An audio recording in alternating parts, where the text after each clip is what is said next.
good day to you. This is Todd. I am a regular dude walking in the Word. Hey, today is Sunday, and we are going through the book of Psalms every Sunday. We are on episode 44, so we're looking at Psalm 44 today.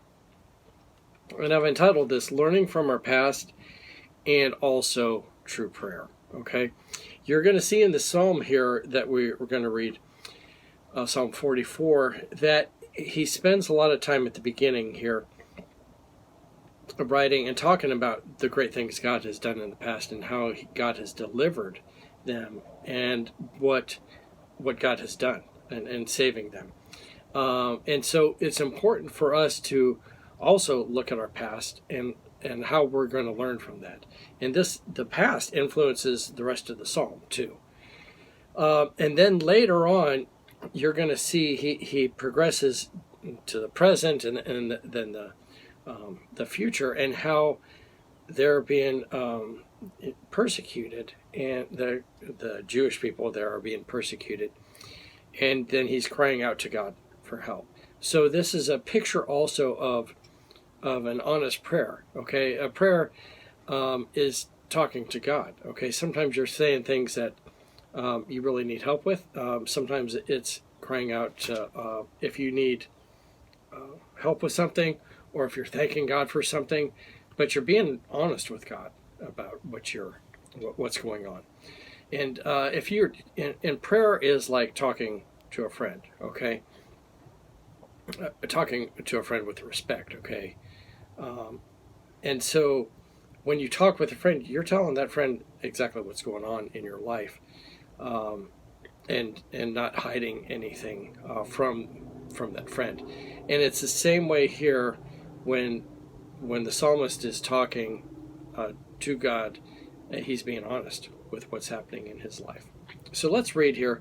This is Psalm 44, and it says here, "We have heard it with our ears, O God. Our ancestors have told us what you did in their days long ago. With your hand you drove out the nations and planted our ancestors. You crushed the people and made our ancestors flourish. It was not by their sword that they won the land, nor did their arm bring them victory. It was in your right hand, your arm, and your light of your face, for you loved them." Okay, I'm going to stop there. They had the psalmist had said, "Hey, we've learned from our ancestors all the great thing you've done," and even like to the point, it wasn't about the strength we had; it was about the things you had done for us, God. And so for that to happen, your ancestors have to be telling you these things, okay? And in order for us to learn from our ancestors have to be teaching us these things that happened in the past. So you as parents or caregivers or whatever, it's our job to teach our children what has happened in the past, to us personally, but the whole Christianity and how that's influenced nations and so forth in the past. That's our job, to teach the young ones that. All right. So if we fail to teach that, how are they going to learn? Okay, they're just going to go through life not knowing these things, and we can't expect the schools to teach these things. It has to be up to us as parents and caregivers to teach those things. Okay, so it starts with that. We got to teach. All right.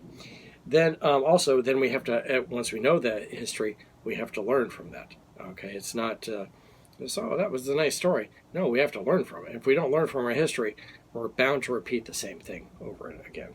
Okay, so let's move on here. Verse 4. "You are my king and my God, you who decrees victories for Jacob." And when it's saying Jacob, it's talking about Jacob and the whole nation of Israel here. "Through you we push back our enemies. Through your name we trample our foes. I put no trust in my bow. My sword does not bring me victory, but you give us victory over our enemies. You put our adversaries to shame. In God we make our boast all day long. We will praise your name forever." All right, so it continues on there all the way up through verse 8, how great God is, and we boast in God, and the victory comes from you. Okay, we're turning a corner here now. Verse 9. But now you have rejected and humbled us. You no longer go out with our armies. You made us retreat before the enemy, and our adversaries have plundered us. You gave us up to be devoured like sheep, and have scattered us among the nations. You sold your people for a pittance, gaining nothing from their sale. Okay, it wasn't profitable for God. They were just sold into slavery. You have made us a reproach to our neighbors, and scorn and derision of those around us. You have made us a byword among the nations. The people shake their heads at us. I live in disgrace all day long, and my face is covered with shame, at the taunts of those who reproach and revile me, because of the enemy who is bent on revenge. You read up to verse 16, and it sounds exactly like them being sold into slavery, like say to Babylon, because they weren't following God. He's going to make the argument here later on, though, that we were following God. Okay, I don't know. We don't know if they were fully trusting God, but he's saying, "Hey, we still know who you are, God." But it could be they weren't trusting in God.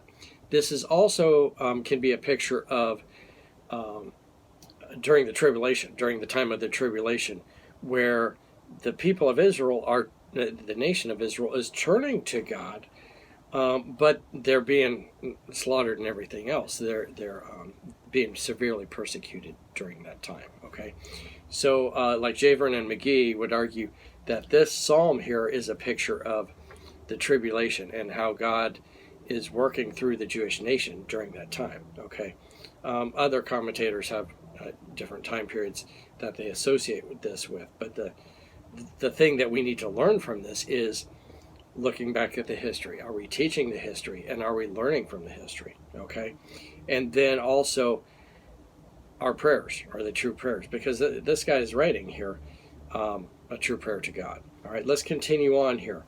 Verse 17, all this came upon us, though we have not forgotten you. We have not been false to your covenant. Our hearts had not been turned back, and our feet had not strayed from your path. But you crushed us and made us a haunt for jackals. You covered us over with deep darkness. If we had forgotten the name of our God, or spread our hands to a foreign God, would not God have discovered it, since he knows the secrets of our heart? Yet for your sake we face death all day long. We are considered as sheep to be slaughtered. Awake, Lord. Why do you sleep? Rouse yourself. Do not reject us forever. Why do you hide your face and forget our misery and oppression? We are brought down to the dust. Our bodies cling to the ground. Rise up and help us. Rescue us because of your unfailing love. Okay? So it's talking about, being sold into slavery and the bondage and so forth. And then he's arguing, but we're still following God. Okay? Two things here. They could still be following God, but not truly devoted to God. Okay? I can be following God, but not listening to when he tells me not to go into this particular battle. Okay? That happened in the Old Testament. There was kings that were following God, and God said, don't be going into this battle. And then they end up losing the battle because God said, don't go into that battle. So they were following God, but not with everything. Okay, and that's what could be happening here. And then also in the times of the tribulation, the Jewish people will be following God in great numbers, yet they're going to be severely persecuted during that time. Okay, and many will lose their lives during that time. But again, it's an honest prayer when he says there at the last verse, verse 25 and 26, we are brought down to the dust, our bodies are clung to the ground. Rise up and help us, rescue us because of your unfailing love. Okay? So again, he's calling out for help from God. So again, several things we can learn from the psalm here.